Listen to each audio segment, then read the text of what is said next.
Lionel Messi, Diego Maradona আর নীল সাদার আবেগ। Argentina বললেই আমাদের চোখে এই ছবিগুলোই ভেসে ওঠে।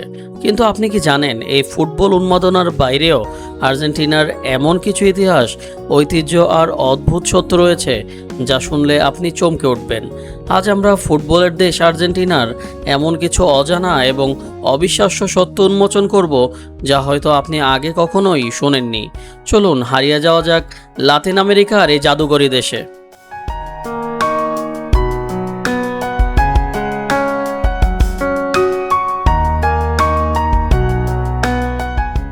কার্টুন বা অ্যানিমেটেড মুভি বললেই আমাদের মাথায় সবার আগে আসে ওয়াল্ট ডিজনির নাম। কিন্তু ইতিহাসের এক মহাসত্য হলো, পৃথিবীর প্রথম পূর্ণদৈর্ঘ্য অ্যানিমেটেড চলচ্চিত্র কিন্তু আমেরিকায় নয়, বরং আর্জেন্টিনায় তৈরি হয়েছিল।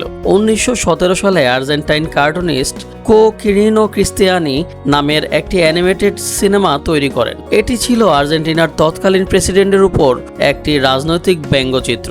ওয়াল্ট ডিজনির বিখ্যাত স্নো হোয়াইট মুক্তির 20 বছর আগে এই সিনেমাটি তৈরি হয়েছিল। দুর্ভাগ্যবশত একটি অগ্নিকাণ্ডে এই সিনেমার মূল রিলটি ধ্বংস হয়ে যায়। তবে ইতিহাস আজীবন ক্রিস্তিয়ানিকেই প্রথম স্থান দেবে।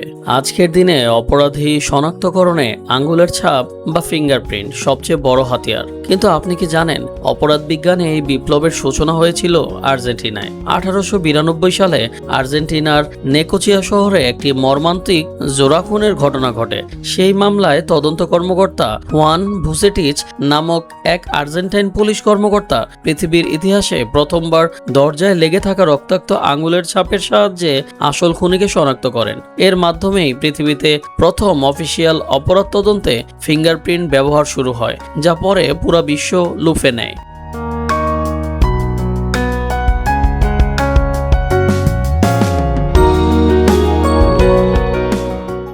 আর্জেন্টিনার রাজধানী বুয়েন্স আইরেসকে বলা হয় দক্ষিণ আমেরিকার প্যারিস। এর সমৃদ্ধ সংস্কৃতি আরেকটি প্রমাণ হলো এর যোগাযোগ ব্যবস্থা। 1913 সালে বুয়েন্স আইরেসে প্রথম পাতাল রেল বা সাবওয়ে চালু হয়। এটি ছিল সমগ্র লাতিন আমেরিকা, দক্ষিণ গোলার্ধ এবং স্প্যানিশভাষী বিশ্বের প্রথম পাতাল রেল ব্যবস্থা। যখন এশিয়া অধিকাংশ দেশ আধুনিক যোগাযোগ ব্যবস্থার কথা চিন্তাও করতে পারেনি, তখন আর্জেন্টিনা মাটির নিচ দিয়ে ট্রেন চালিয়ে বিশ্বকে তাক লাগিয়ে দিয়েছিল। মানসিক স্বাস্থ্য নিয়ে কথা বলতে অনেক দেশে এখনও সংকোচ বোধ করা হয়, কিন্তু আর্জেন্টিনায় চিত্রটা সম্পূর্ণ উল্টো। বিশ্বের মধ্যে প্রতি লাখে সবচেয়ে বেশি সাইকিয়াট্রিস্ট বা মনস্তাত্ত্বিক থেরাপিস্ট রয়েছেন আর্জেন্টিনায়। বিশেষ করে বুয়েন্স আইরেসে থেরাপিস্টদের এত বেশি আধিপত্য যে শহরের একটি নির্দিষ্ট এলাকাকে মানুষ মজা করে বলে ভিল্লা ফ্রিউড বলে ডাকে। সেখানে থেরাপি নেওয়াটা কোনো লজ্জার বিষয় নয়, বরং দাঁত ব্রাশ করার মতোই একটি নিয়মিত এবং স্বাভাবিক জীবনযাত্রার অংশ।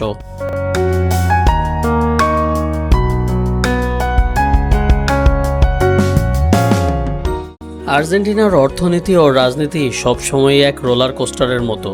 এর সবচেয়ে বড় উদাহরণ দেখা যায় 2001 সালে। সেই বছর দেশটিতে এমন এক ভয়াবহ অর্থনৈতিক ও রাজনৈতিক সংকট তৈরি হয়েছিল যে মাত্র 10 দিনের মধ্যে পাঁচজন ভিন্ন মানুষ আর্জেন্টিনার প্রেসিডেন্টের পদে বসেন এবং পদত্যাগ করেন। এক সপ্তাহে দেশের সর্বোচ্চ ক্ষমতার এই দ্রুত বদল পৃথিবীর রাজনৈতিক ইতিহাসে এক বিরল এবং অদ্ভুত রেকর্ড। আর্জেন্টিনার মানুষের কাছে রাজনীতি কেবল ভোট দেওয়ার বিষয় নয়, এটি তাদের জীবনের অংশ। এখানে একটি রাজনৈতিক দল আছে যার নাম প্যারোনিস্ট। এই দলের ভিতরে এত উপদল আছে যে তারা নিজেরাই নিজেদের বড় বিরোধী দল। মজার ব্যাপার হলো, এই রাজনৈতিক দলের নিজস্ব ব্র্যান্ডের বিয়ার এবং রেস্তোরাঁও রয়েছে। আপনি যদি কোনো রেস্তোরাঁয় যান, তবে রাজনৈতিক আদর্শ অনুযায়ী খাবার বা ড্রিঙ্কস অর্ডার করতে পারবেন।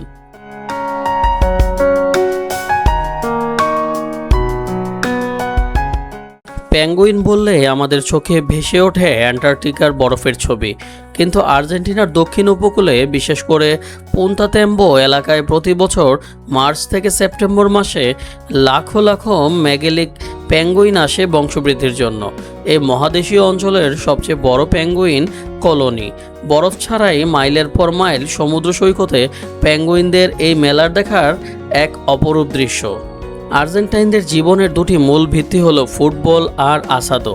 আসাদো হলো তাদের ঐতিহ্যবাহী বারবিকিউ বা মাংস পোড়ানোর উৎসব। আর্জেন্টিনার মানুষ পৃথিবীর মধ্যে সবচেয়ে বেশি গরুর মাংস খায়। গড়ে একজন আর্জেন্টাইন বছরে 50 কেজিরও বেশি মাংস খেয়ে থাকে।